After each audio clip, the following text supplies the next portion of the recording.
Vamos lá, meus queridos, orar para que a gente possa estar separando aí, né? Oferecendo a Deus como um ato de adoração esse momento e refletindo na sua palavra. Existe um salmo que diz assim: louvarei a tua palavra. Aliás, são dois salmos, né?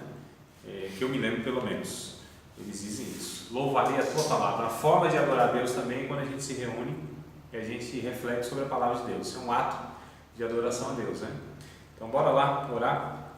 Pai, eu quero te agradecer, Senhor, pela oportunidade de nos reunirmos, Senhor, mais uma vez neste lugar com esses irmãos e com aqueles que também participarão de uma maneira virtual, Senhor, desta aula, assistindo esse vídeo e essas aulas gravadas. Senhor, eu peço que o Teu Espírito possa alcançar as nossas vidas, iluminando o nosso entendimento, também aquecendo o nosso coração, para que a gente possa viver a Tua Palavra, Senhor, no dia a dia, nas relações. Ora a Ti pedindo pelos irmãos, que eu já mencionei aqui, os alunos. Ora a Ti pelo professor Felipe também, seu filhinho, que está ali enfermo, que o Senhor o alcance, o abençoe. Abençoe também, ó Deus bendito, todos os irmãos que aqui frequentam neste lugar, de segunda-feira e de terça e de hoje também. Peço a Tua bênção em nossas vidas e que esse período seja um período proveitoso para nós, um período edificante, um período onde possamos ser, pelo Teu Espírito, moldados e a Tua Palavra ela possa penetrar nas nossas vidas de uma maneira a nos transformar, Senhor. E tudo isso seja de uma maneira a glorificar o Teu nome, Senhor, e o Teu nome sempre seja em nossas vidas exaltado para o louvor do Senhor. Amém, Jesus. Amém. Graças a Deus. Meus amados, nós vamos continuar falando então sobre igreja, né? O aspecto igreja. Deixa eu ficar por aqui. Na aula passada, ou na última aula, nós falamos sobre igreja no sentido da sua origem, natureza, origem, né? Eu acho que eu não falei da igreja, a constituição da igreja, não é isso? Não cheguei a falar, né, Davi? Você também não. Apesar que você estava também, né, Edmar? Estava presencial. Então eu vou, eu coloquei aqui no quadro alguns pontos que a gente vai tratar, mas deixa aí então completar a aula passada, que ficou para falar sobre a constituição da igreja. Nós falamos sobre a natureza da igreja, a origem da igreja, não é isso? A origem da igreja, e quero falar sobre a constituição da igreja de uma maneira até um pouco rápida, mas sem correr, né? Rápido eu digo pontuando de uma maneira assim mais específica. Então a constituição da igreja foi em 1 Pedro capítulo 2, versos de número 5 e verso 9, né?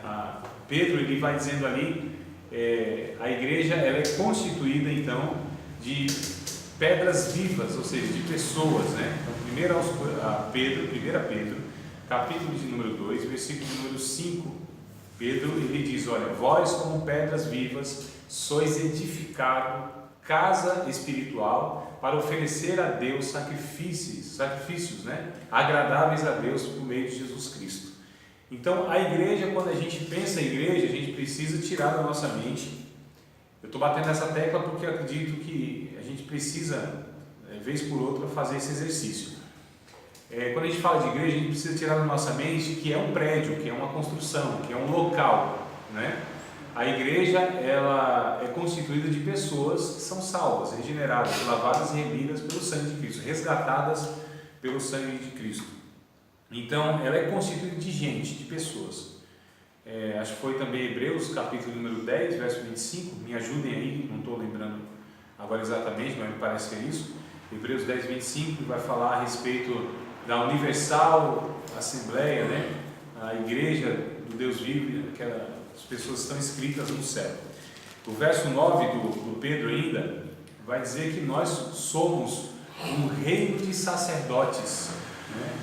Vós sois geração eleita, um reino sacerdotal, que nós somos isso, a nação santa, nós somos adquiridos para anunciar as virtudes daquele que nos chamou das trevas para a sua maravilhosa luz.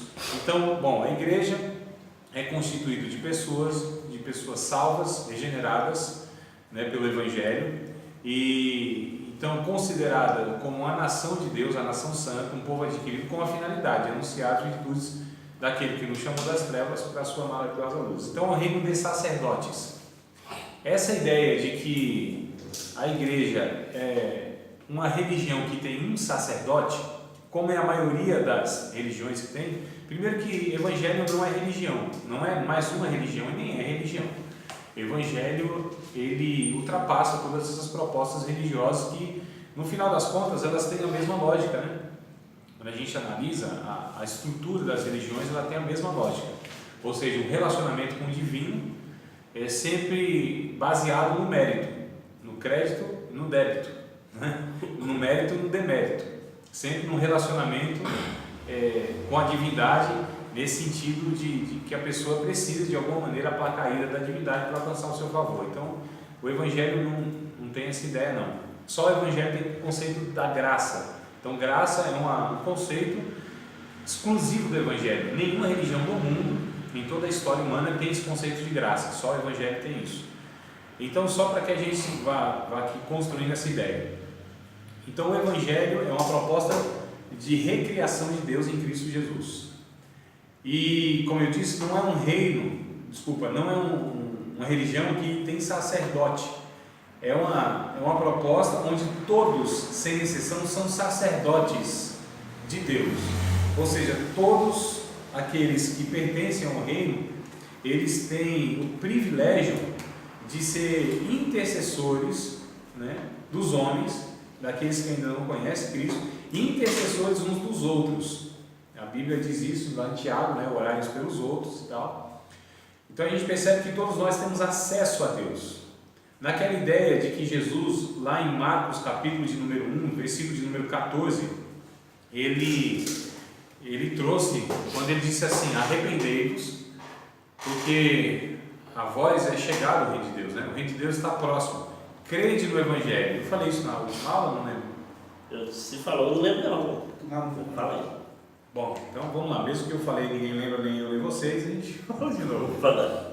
Então, o Evangelho de Marcos, capítulo 1, verso 14, Jesus vem repetindo a mesma mensagem de João Batista, né? Arrependei-vos, porque a voz é chegada do reino de Deus, o reino de Deus está próximo, crede no Evangelho. Então, a ideia aqui do reino de Deus estar próximo, não é porque o reino de Deus viria, é porque o reino de Deus estaria acessível a todo mundo, próximo de proximidade, tá? Porque o reino de Deus já tinha chegado na vida daquelas pessoas, que é a oração do Pai Nosso, que a gente já sabe, né? E nós não oramos, venha a nós o teu reino, não está escrito isso, né? Então venha o teu reino, porque o reino de Cristo, o reino de Deus a nós já veio. Então não há sentido uma pessoa que o reino de Deus já veio a ele orar pedindo para que o reino de Deus venha a ele. Venha a nós o vosso reino. Então, não está escrito isso. E lá em a vida inteira, assim, isso é um equívoco, né? Está escrito isso aí, né? Às vezes ainda ali ainda falava mesmo, venha a nós o vosso reino. Porque a mente está ali condicionada, né? Então, o Evangelho de Lucas, capítulo 17, verso 20 e 21, Jesus disse: olha, não diga que o reino de Deus está aqui ou está acolá, porque o reino de Deus não vem com aparência exterior. O reino de Deus está dentro de vocês, né? Ou está entre vós. A palavra lá no original está en humon. En humon, a ideia está dentro de vocês. O reino de Deus habita dentro de vocês. Então essa é a ideia de que o reino de Deus, de que a igreja, ela serve o reino de Deus. Todos aqueles que estão dentro da igreja, no sentido de que nós tratamos até aqui, que são pessoas salvas, né, alcançadas pelo Evangelho, regeneradas, que compartilham da natureza de Cristo, que são a habitação do Espírito Santo. Então essas pessoas, elas estão no reino de Deus, servem o reino de Deus, e elas são aqueles que têm acesso a Deus, porque esse acesso não vem por meio de mais ou menos santidade, não vem por mérito ou demérito. Esse acesso vem pelo sacrifício de Cristo. Isso a gente vai lá em Hebreus capítulo 10, verso 19 até o 23, eu peço que, se vocês puderem achar aí, me ajudar na leitura. Eu não lembro na íntegra, né? Vou narrando aqui, mas vocês me ajudem aí, tá?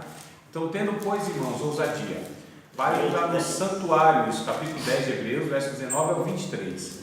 Tendo, pois, irmãos, ousadia para entrar no santuário de Deus, pelo novo e vivo caminho que Ele tem nos consagrado, pelo seu sangue, né? E fala do véu que foi rasgado, tendo uma consciência limpa, né, purificada e tudo mais. É mais ou menos isso, não é? Isso. Então, o caminho ele foi aberto. Tá? O caminho é o sangue de Cristo. Então esse caminho está acessível a todo mundo. Esse caminho, todos entram por ele, no sentido que todos passaram por Cristo, que é o Evangelho de João capítulo 10. Jesus disse: eu sou a porta, quem entrar por mim entrará, sairá, né? Salvar-se-á, entrará, sairá e achará pastagem. Então entrou pela porta, entrou o reino de Cristo, está no reino de Deus, é a igreja de Cristo, é sacerdote de Deus, tem acesso ao Pai, acesso ao Pai por causa do sacrifício de Cristo. Então é um acesso, é um reino de acessibilidade, embora essa palavra não é bíblica no sentido, né, que ela é mais moderna, aí pela questão da sociologia, mas o reino de Deus é acessível, então o reino de Deus está próximo, tá? Só para a gente entender. Então a igreja é constituída dessas pessoas, então a igreja é constituída de sal, de gente, né? Eu quero que vocês gravem isso, porque isso é muito importante para aquilo que a gente vai tratar nesse link de igreja e sociedade. Então igreja são pessoas, e como que se ingressa então? Como que essas pessoas elas entram na igreja? Bom, se ingressa nessa igreja pelo batismo, que o Espírito Santo batiza através do novo nascimento, né? Então é o Espírito Santo que batiza essa pessoa, imerge. A palavra batismo a gente tem que lembrar que é imersão, né? Então mergulha. Então o Espírito Santo é quem mergulha essa pessoa no corpo de Cristo, tá bom? Como? Através do novo nascimento.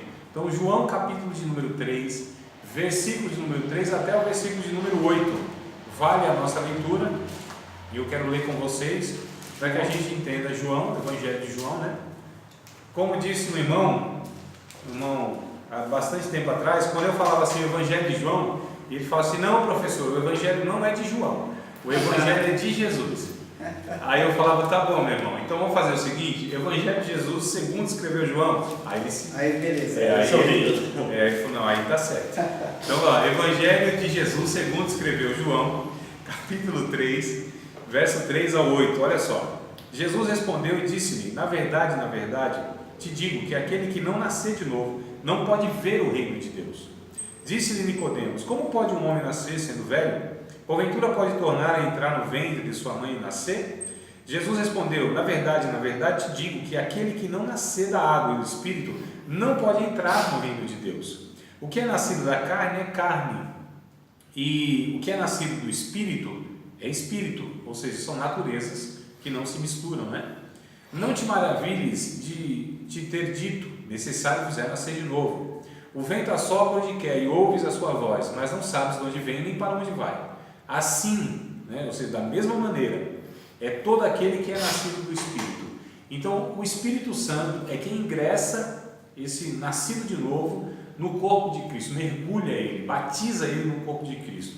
Esse é o batismo pelo Espírito Santo, tá certo? Que está lá em 1 aos Coríntios, capítulo 12, versículo número 12.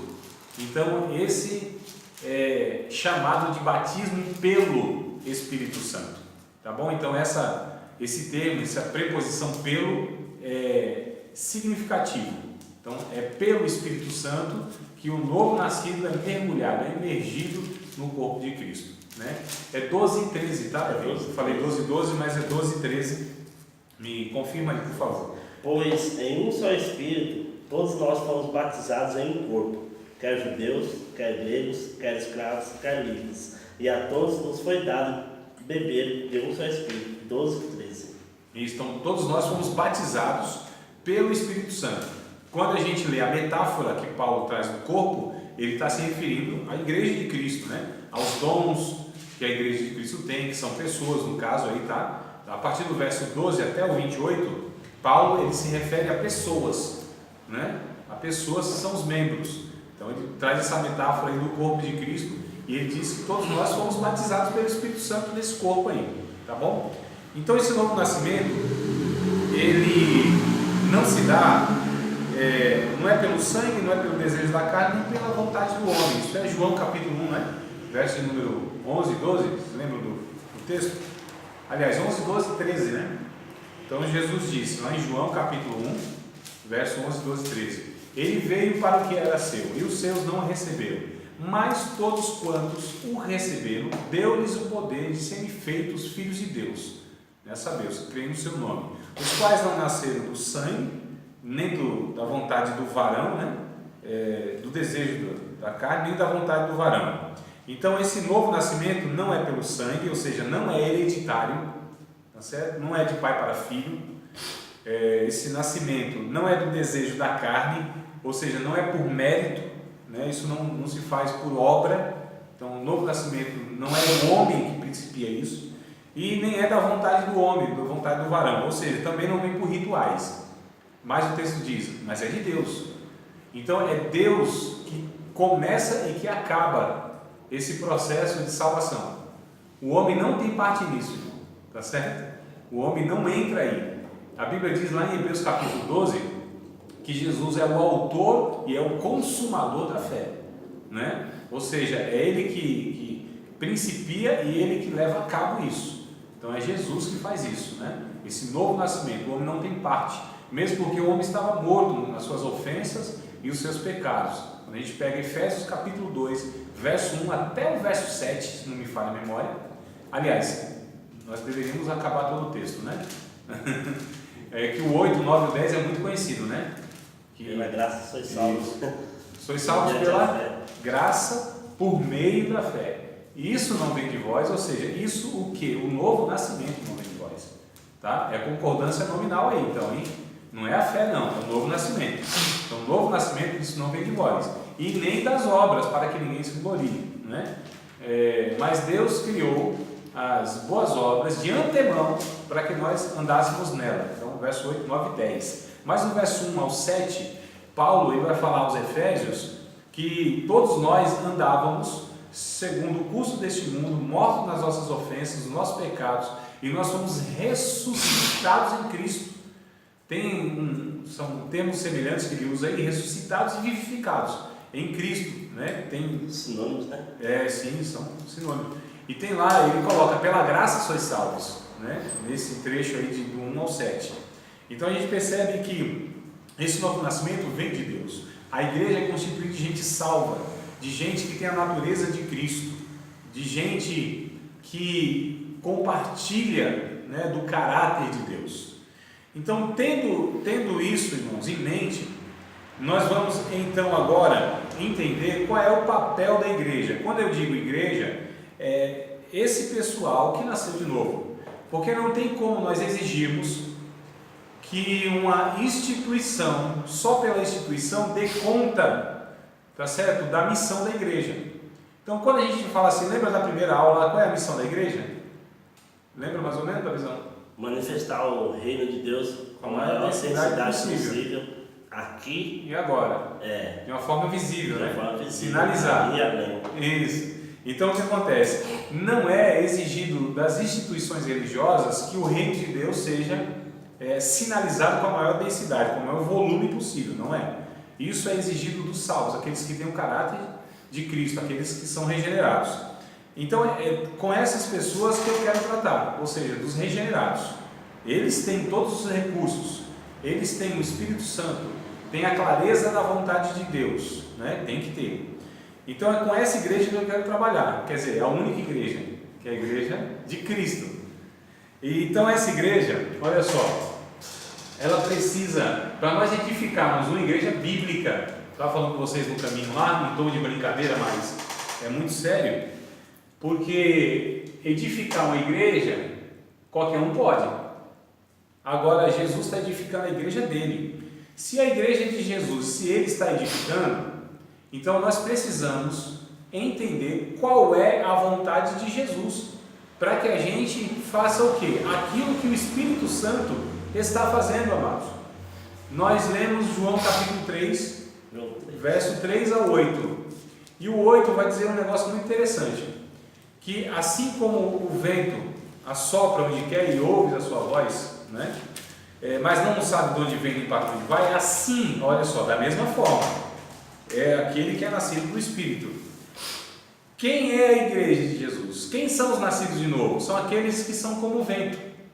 Quem é que apacenta vento? Olha o desafio do pastor, apacentar vento.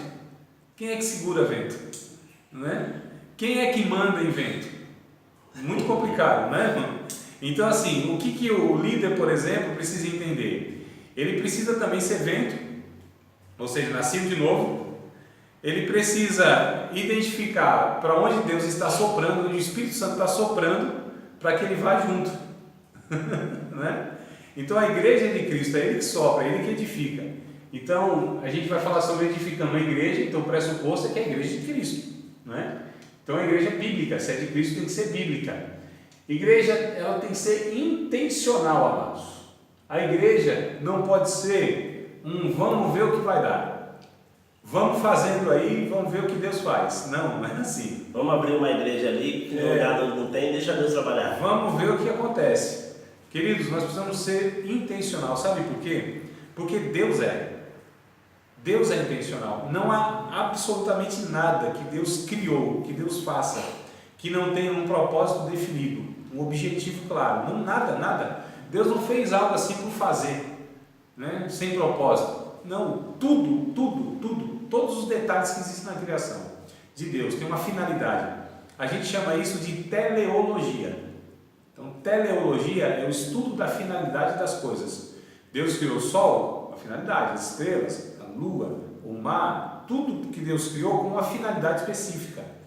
Quando algo na criação de Deus, ele é tomado para ser manuseado, vamos colocar assim, de uma forma que não é o propósito de Deus, isso a gente chama de antiético, né? Ou seja, é usado de uma maneira para que não foi criado. Por exemplo, o homem, ele foi criado com uma finalidade. Isso aí está lá em Isaías 43, verso 7. Acho que está bem fácil aí da gente ver, né? Isaías 43, 7 tem uma finalidade. O ser humano tem uma finalidade. E a finalidade do ser humano é glorificar a Deus, né? O texto do profeta Isaías, 43, 7, vai dizer muito claramente: eu os criei para a minha glória. Eu os fiz, eu os formei. Foi para. Esse termo para quer dizer finalidade, né? Então, para a minha glória. Não é isso mesmo, Gilmar? É isso mesmo. A todos os que são chamados pelo meu nome, eu os que criei para a minha glória e que formei e fiz. Isso. Então, há uma finalidade. O homem foi criado para a glória de Deus. É muito genérico, né? Eu vou viver para a glória de Deus. O que quer dizer isso? Não, muita coisa. Quer dizer tudo e não quer dizer nada. Então, a gente precisa definir e objetivar aquilo que de fato é intenção de Deus. Então a igreja precisa ser intencional, ela precisa ter propósito, tá? Então aqui a gente vê alguns propósitos lá em Atos dos Apóstolos que servem como parâmetro para nós, né? Atos capítulo 6, verso 2. Atos 6, capítulo 6, versículo de número 2. Havia uma preocupação com os apóstolos, os primeiros líderes da igreja. Eles estavam se envolvendo muito, umas demandas mais administrativas. E aí eles estão, não dá para a gente fazer isso. A gente tem uma prioridade, a nossa prioridade é pregar, é evangelizar, é anunciar. Né? Tanto é que aí surge o ministério diaconal na igreja. O diaconato já existia, não é que não existia. O diaconato sempre existiu no templo, inclusive, né? Não com esse nome de diácono, mesmo porque o texto não aparece diácono aí, né? Tem um título, não tem? Tem um título, instituição dos diáconos. Instituição dos diáconos, mas cadê no texto a palavra diácono? Não tem. Não tem, né? Mas tem ministério, mas tem servir, não é isso? É isso. Se você lá ler aí até o 3, 4, vai ter esses termos aí, né? Separados para esse ministério, esse importante ministério, para servir. Então a palavra no original de fato é diáconos, está tudo certo. Então não aparece no texto em português, mas no original o servir e o ministério é a mesma ideia do diaconato, né? Então os apóstolos, eles entenderam que a função principal deles era a pregação. Então uma igreja intencional precisa ter a prática da pregação. Aí você pode perguntar: André, mas isso é base, né? Isso é básico. Toda igreja tem pregação. Então, mas nós estamos falando de pregação bíblica, né? Aqui que é o ponto. Então, a igreja intencionada tem que ter pregação bíblica. Ela precisa ter uma intencionalidade naquilo que ela prega, naquilo que ela fala. Irmãos, eu acho muito estranho o que está na cabeça de alguns irmãos, que é assim, tudo aquilo que a gente intenta organizar, isso não pode ser de Deus, porque é engessado, né? Porque é mecânico. Mas tudo aquilo que não organiza, isso é de Deus. Não é um negócio estranho? Quer dizer, o bagunçado é de Deus, e aquilo que a gente tenta ordenar não pode ser de Deus. Deus não está em nada que é ordenado, em nada que é, né, minimamente organizado. Na cabeça de alguns irmãos é isso. Então, se você organiza alguma coisa, projeta, se você tem um propósito, se você organiza aquilo, na cabeça dos irmãos, não, isso é humano, é Deus que faz. Sim, claro que é, mas Deus é um Deus intencional, é um Deus ordeiro. Desde toda a criação, Ele já vem mostrando. Ele é esse Deus que vai colocando em ordem aquilo que estava no caos, né? Vai colocando em ordem aquilo que não estava em ordem. Então, Deus é um Deus ordeiro, Ele tem intenção. Então a pregação, ela precisa também ser intencional. Eu preciso ter na mente, claro, aquilo que eu também considero que há partes da mensagem que o mensageiro não sabe. Né? Então a gente faz a nossa parte, projeta, estuda a palavra, quer levar um pé e cabeça, um sentido, começo, meio e fim na transmissão, mas a gente entende que nesse meio é bem possível que também há partes que nem a gente saiba, ou seja, nem o mensageiro sabe, mas a nossa parte é organizar. Diz do culto pentecostal que a gente só sabe como começa, como acaba e nem quando acaba, não se sabe, né? Então, mas tem que ter pregação, amados. Bem organizado, né? Pregação bíblica, tá? Pregação bíblica. A igreja intencional precisa ter oração. Atos 2:42, a gente vê essa prática na reunião dos irmãos. Então eles se reuniam, né, basicamente para partir o pão, se reuniam na comunhão, se reuniam aí no partir do pão e nas orações. Nas orações, sim, é o ponto que eu quero destacar, é essa, nas orações. Então já vai aí talvez a pergunta, mano, que você fez em off, né, sobre oração. A igreja, ela precisa orar, nas suas reuniões precisa orar, né, no ajuntamento da comunidade precisa haver oração. A oração, ela é indispensável no culto cristão, em uma igreja. Então, eu não sei como a gente pensou que poderia se reunir ali como comunidade de fé e não orar. Eu não entendo como que a gente chegou nessa conclusão, que é uma possibilidade de nós nos reunirmos sem oração. Isso é impossível, biblicamente, né? Isso não é intencional. Então, oração. A oração você já sabe que a gente não sabe orar, né? Então a preocupação não é saber orar. A preocupação, na verdade, não é o que nós falamos, é o que nós sentimos. Olha que coisa interessante.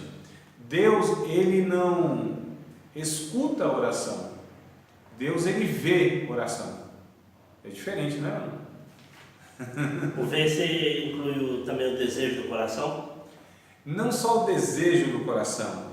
Os reformadores, eles tinham um pensamento que era assim: existe a reta intenção.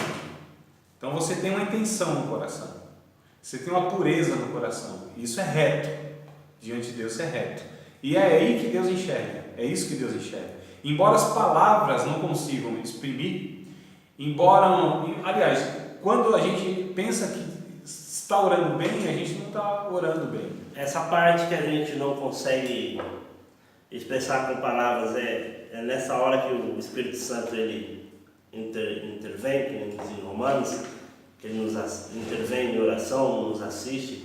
Eu acredito, Davi, o seguinte, que a grande maioria das vezes que a gente vai orar, 99,9% pode colocar, que a gente vai orar, a gente ora tudo errado, tudo desafinado. Eu acredito, sinceramente.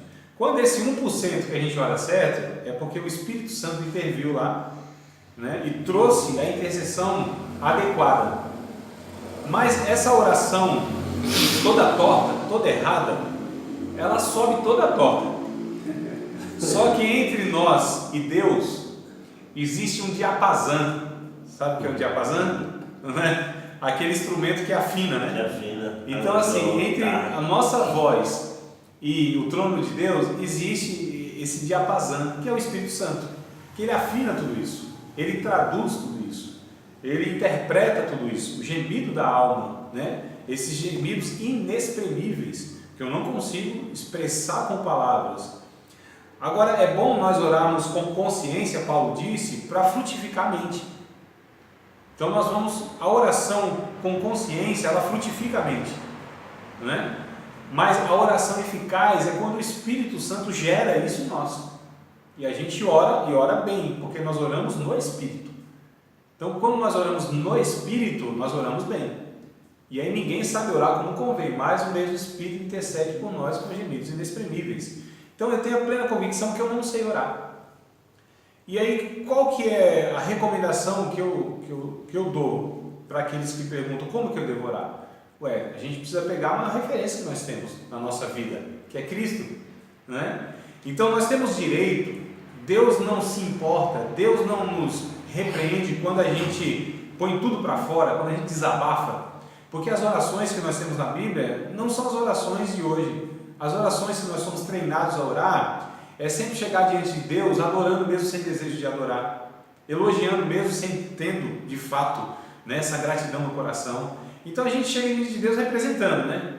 Amado Deus, não sei o que, sou grato. E muitas vezes lá no coração existe lá um ressentimento diante de Deus. Porque às vezes a gente vê, vocês estão no negócio mais tempo que eu, vocês às vezes sempre vê falar, né? Aquele pessoal que às vezes vai dar uma doutrina sobre oração, o cara vai trazer a oração que Deus ouve, né? Segue os passos aqui, que a oração que Deus ouve. E pra mim, eu tenho isso comigo, que se for tratar assim, da oração que Deus ouve, a verdadeira é a sinceridade. Deve ser essa. É a sinceridade. Essa aí. Essa que nem o senhor falou uma vez que você não está com desejo de orar. Falar para Deus, ser sincero. Falar, Deus, hoje eu não estou naquela empolgação, Deus. Impressiona o público, mas... Isso, mas me dá essa vontade. É a oração do fariseu, né? Você sabe que não está com vontade de orar, você sabe que precisa e chegar diante de Deus e falar, Deus, hoje eu não estou naquele espírito. Mas me dá essa vontade, não tem esse desejo de te buscar hoje. O que acontece muitas vezes é o seguinte: então nós nos aproximamos de Deus no sentido de falarmos com Deus, de orarmos a Deus, e muitas vezes nós não somos sinceros. Quando a gente lê os Salmos, principalmente os Salmos, os salmistas nos dão uma lição assim fantástica, porque eles chegam diante de Deus e dizem: Senhor, o Senhor, som do meu coração, o Senhor assim me iludiu. Jeremias diz isso, né? O Senhor me iludiu, fiquei iludido. Abacuque, ele vai orar a Deus e ele fala para Deus: eu estou decepcionado com o Senhor está fazendo coisas, não é bem assim não, Senhor. Então, lógico que eu estou parafraseando, eu estou contextualizando, mas quando você vê a oração desses homens de Deus, você vê a sinceridade, e é interessante que Deus não repreende esses homens, não é? Porque Deus, de fato, Ele quer que a gente seja sincero diante dEle. Ele sabe de todas as coisas, mas é para que isso, de fato, venha moldar a nossa vida e o nosso caráter. Então, qual seria a recomendação para nós orarmos? De fato, há um sentimento no nosso coração, expressa isso diante de Deus. Fale de fato. Seja o desejo de um livramento, de uma cura, de uma providência, do que for. A gente precisa estar diante de Deus e abrir o nosso coração, não é? Porém, no final da oração, nós precisamos fazer como Jesus fez. Jesus ele estava ali orando e ele nos deixou o maior exemplo, a maior referência de oração. Porque quando ele ora, quando ele vai passar pelo sofrimento maior ali, né, o ápice do seu ministério, que é a morte de cruz, então ele diz: Senhor, se for possível, passa de mim esse cálice. Jesus, no seu lado humano, se a gente pode falar assim, ele estava expressando o seu desejo saudável. Nenhum ser humano quer passar por sofrimento. Isso é saudável, não é? Sim, claro. Então ele disse: Senhor, se possível, passa de mim esse cálice. Ou seja, a morte de cruz. Só que é interessante, então ele expressa o seu desejo, a sua vontade de não passar aquele sofrimento. Mas ele faz no final da oração, que eu acho que deveria ser o final de todas as nossas orações: todavia, Senhor, seja feita a tua vontade e não a minha. Porque a vontade de Deus, ela é boa, ela é agradável e ela é perfeita. Então nós de fato não sabemos orar como convém. A Bíblia diz isso, afirma isso. Porém, nós precisamos orar. A gente precisa derramar nossa alma diante de Deus. Alguém disse que assim como o oxigênio é para a vida biológica ou para o corpo, assim é a oração para o espírito, não é? Então não existe vida espiritual sem oração. Não tem como edificar uma igreja intencional sem oração. Muito pouco Não existe essa medida. Então a questão não é nem que a gente precisa intensificar as nossas orações de orar muito. Eu acho que a gente precisa ressignificar as nossas orações. No entendimento de quem é a pessoa que nós estamos dirigindo aquela oração, né? Quem é que está aqui, qual é o lado que nós estamos? Porque tem pessoas totalmente equivocadas que elas oram como que elas estivessem diante de Deus, orientando Deus o que fazer, né? E eu acredito que é um equívoco muito grande quando existe alguém que está ministrando e tenta trazer uma exortação dessa maneira, né? Tem gente que não consegue orar 10 minutos, isso acaba trazendo vem para as mãos. E quem está com o microfone ora 2 horas seguidas, hein? Então, por quê? Porque Todo tem gente dia. que não consegue, claro. Não é o volume, porém, Né? tem outro lado da história. Não é o volume, mas ninguém desenvolve um relacionamento com a pessoa com pouco tempo, né? Então é claro que também a gente sabe que o volume por volume e o tempo pelo tempo não quer dizer muita coisa.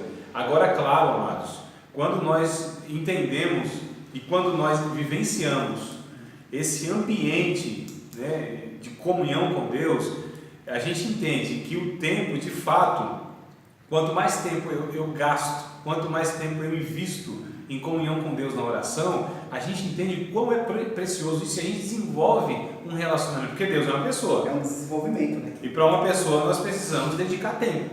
Ninguém vai chegar em intimidade com uma pessoa falando com ela meio minuto, 10 minutos, bom dia. Né? Conversa de condomínio, né? Só no elevador. Bom dia. Bom dia. Bom dia, Espírito Santo. Veja para lá esse bom dia, Espírito Santo, né, irmão? Então, olha só, edificando a igreja intencional, como que nós, pela pregação, pela oração e os relacionamentos pessoais. Só que parece ser uma redundância, né? Relacionamento pessoal, mas não é uma redundância, eu vou explicar por quê.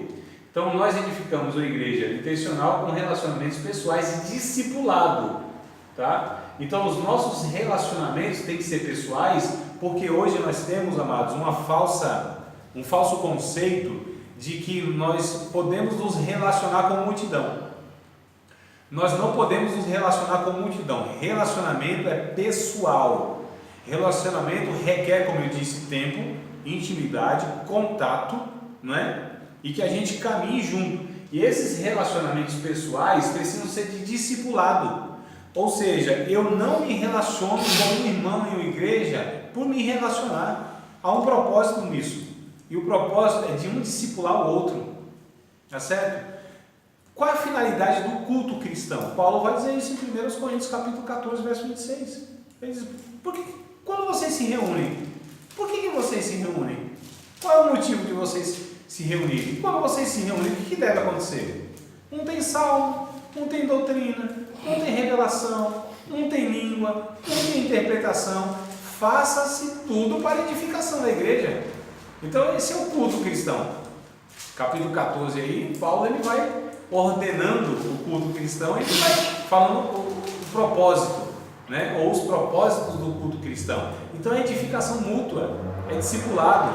Nós precisamos, como igreja de Cristo, amados, promover, fomentar, nutrir a questão dos relacionamentos de discipulado, onde um discipula o outro, onde o Espírito Santo usa todos para edificar todos, onde todos nós devemos entender que somos pastores uns dos outros e precisamos nos cuidar uns dos outros. Olha que coisa interessante.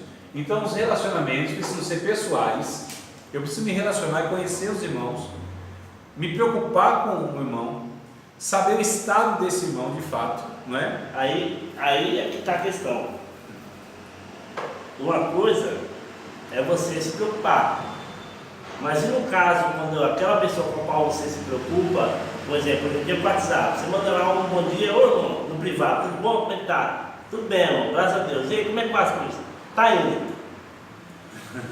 Só não dá abertura. Sim. Para você. É por isso, Davi, veja bem. Você chegar assim numa intimidade, já saber uma necessidade, ou até você mesmo poder falar para o irmão. Tem irmão que não dá oportunidade de você se. Então, mas esse é um relacionamento. Esse é um relacionamento superficial. Aí você vê, às vezes você vê o quê? Você vê, eu falo a partir da minha realidade da igreja que eu vi. Você vê grupinhos final de culto, 3, 4 aqui no canto, Então, veja outro bem. 2, 3 ali no canto, É às justamente- vezes vai embora nem te dá paz. Mas é justamente isso que eu estou tentando pontuar aqui. Nós precisamos desenvolver isso. Como que nós desenvolvemos? Bom, a gente precisa entender que a tecnologia é uma bênção muito bem-vinda, só que a tecnologia ela não substitui, porque a tecnologia ela tem a virtualidade, né? Então, até um termo para mim é contraditório, relacionamento virtual. É meio esquisito. Se é virtual não pode ser relacionamento. Se é virtual não é real. É um meio que nós utilizamos para nós nos comunicarmos, passarmos informação, mas ali não tem sentimento, não tem tom de voz, embora uns coloquem na caixa alta, né? Mas não tem tom de voz, não há química, né, da presença, não há olho no olho. Então, essas tecnologias trazem a facilidade da comunicação veloz, prática. Mas o que nós estamos falando aqui é de relacionamento de pessoa a pessoa. É por isso que eu vou justificar aqui, ó, relacionamentos pessoais. Então é pessoa a pessoa. E aí eu vou desenvolvendo um relacionamento de intimidade com essas pessoas. Isso leva tempo. E eu tenho que investir tempo. Eu tenho que investir numa coisa que hoje as pessoas não querem investir, que é tempo. Tempo. Às vezes eu falo que eu já tentei, às vezes no final do culto, ir lá, cumprimento o irmão, puxar o assunto. Não é isso, mas esse é um relacionamento superficial. Mas é a tentativa de tentar aprofundar. É por isso, Davi, que o mais eficaz não são essas ocasiões.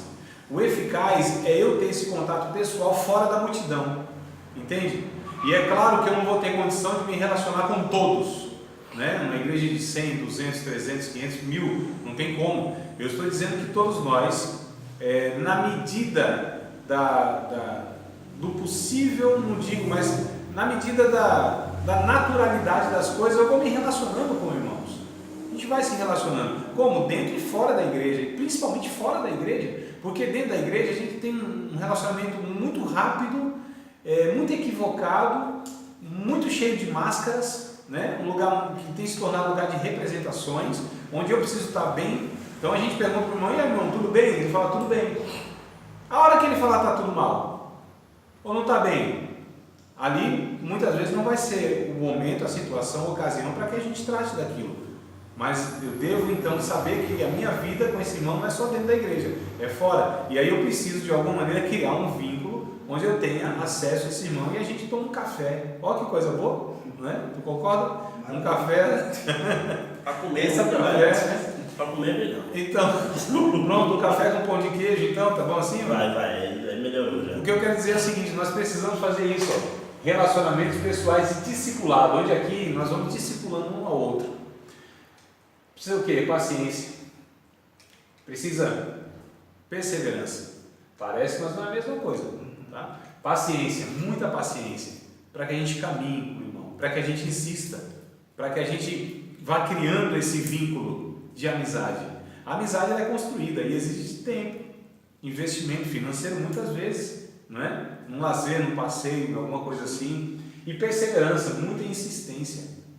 Então a gente vai construindo amizade, insistindo e ganhando o outro pela confiança, pelo amor. Olha que coisa interessante, 2 Timóteo 2, 24 e 25, o Paulo ele vai trazendo uma recomendação muito interessante para o jovem pastor Timóteo.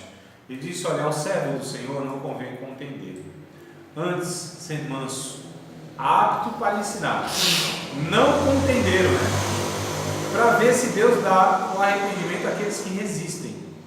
Então, o nosso papel diante do irmão que está sendo discipulado, que de repente está equivocado, de repente está com seus passos meio trôpegos na fé, é que a gente não confronte no sentido de desanimá-lo, porque a palavra exortação é muito mal entendida na Bíblia, né?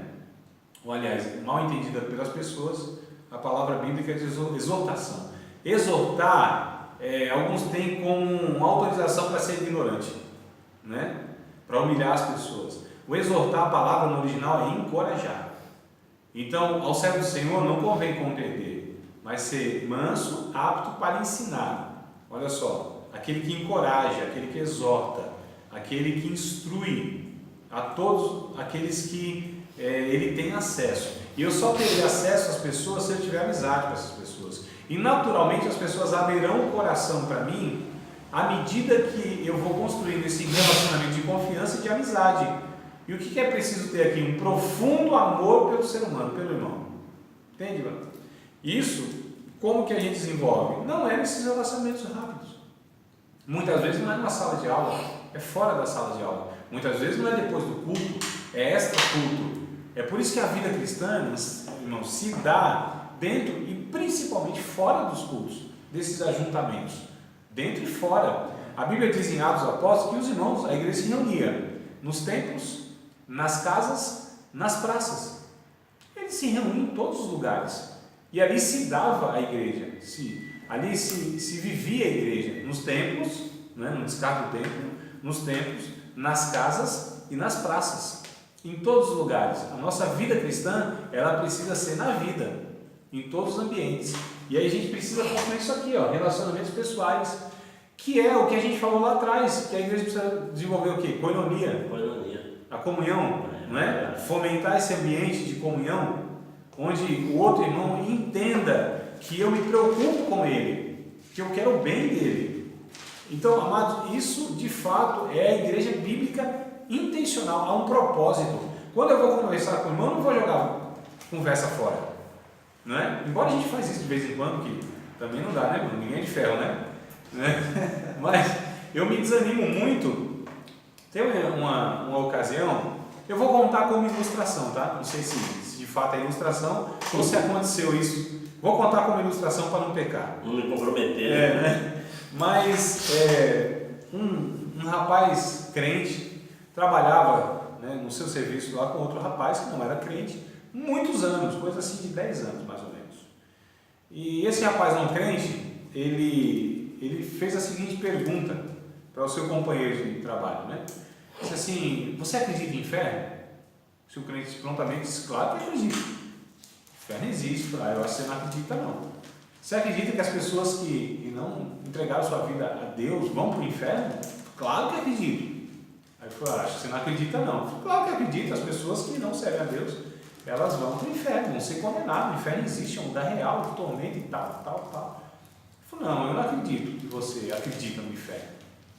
Porque faz 10 anos que a gente trabalha junto. Você conversa comigo sobre política, sobre futebol, sobre o jornal do dia, sobre tantas coisas, mas nunca me falou, então, do perigo de eu ir para o inferno. Acho que você não acredita no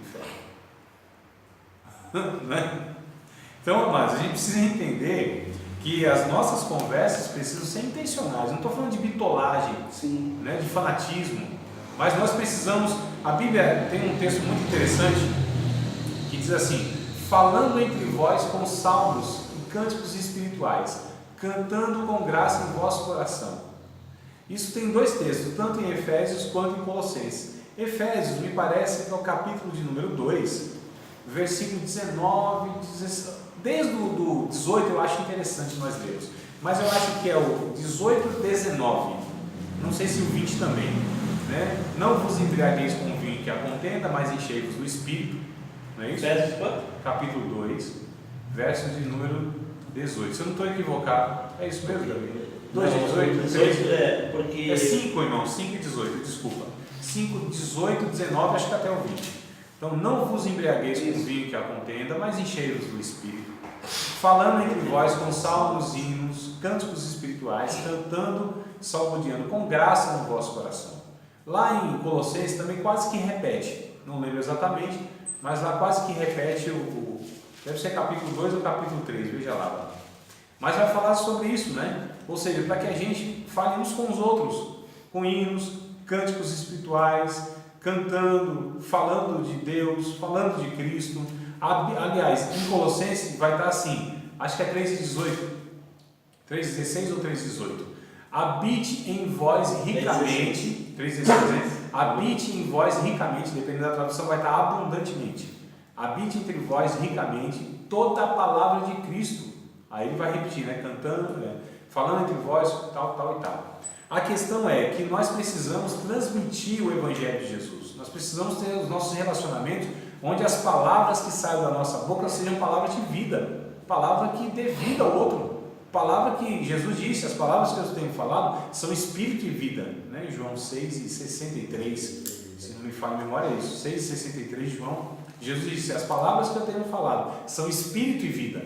Então nós precisamos desenvolver relacionamentos pessoais e discipulado, onde temos que ter muita paciência e muita perseverança para discipular as pessoas, para falar de Cristo, para falar do Evangelho, para falar da vida, amados.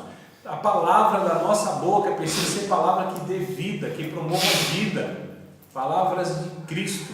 Então a gente precisa fazer isso. Tudo bem, amados? Tem alguma pergunta fácil e rápida a respeito dos pontos?